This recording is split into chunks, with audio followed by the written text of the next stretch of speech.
हवा जाए।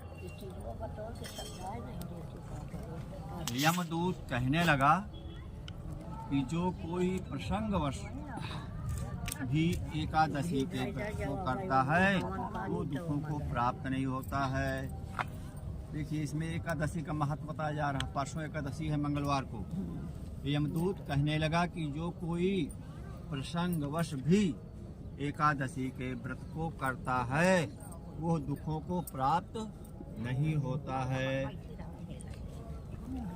मास की दोनों लड़ाई झगड़ा भाई शांत रहे तो। मास की दोनों एकादशी भगवान पद्मनाभ के दिन हैं।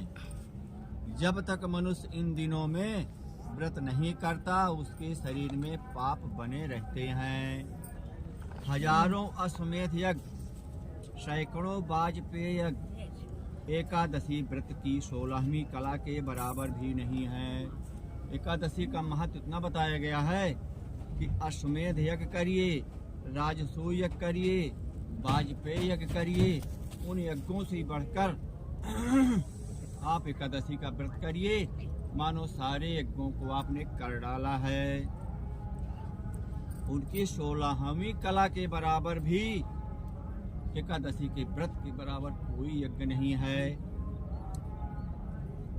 एकादशी के दिन व्रत करने से 11 इंद्रियों से किए सब पाप नाश हो जाते हैं।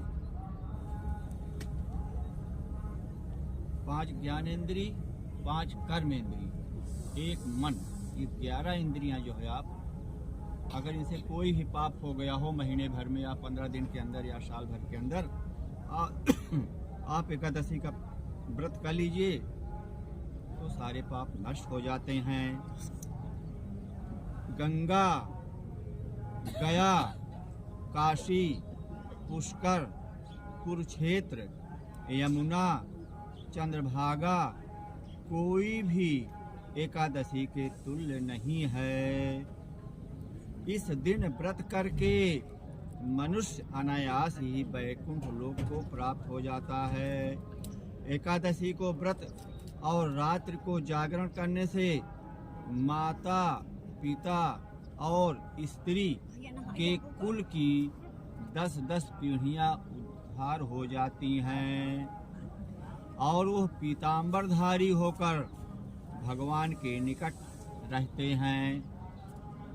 बाल, युवा और वृद्ध सब तथा पापी भी व्रत करने से नरक में नहीं जाते।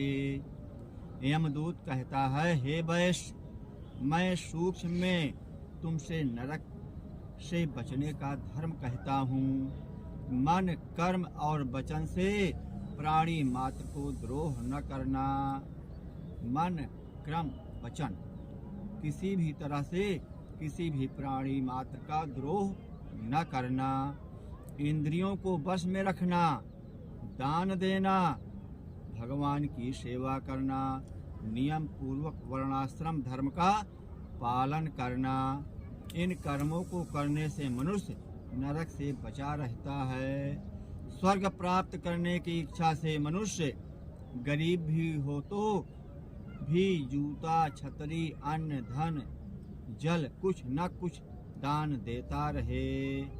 दान देने वाला मनुष्य कभी यम की यातना को नहीं भोगता तथा दीर्घायु और धनी होता है। बहुत कहने से ही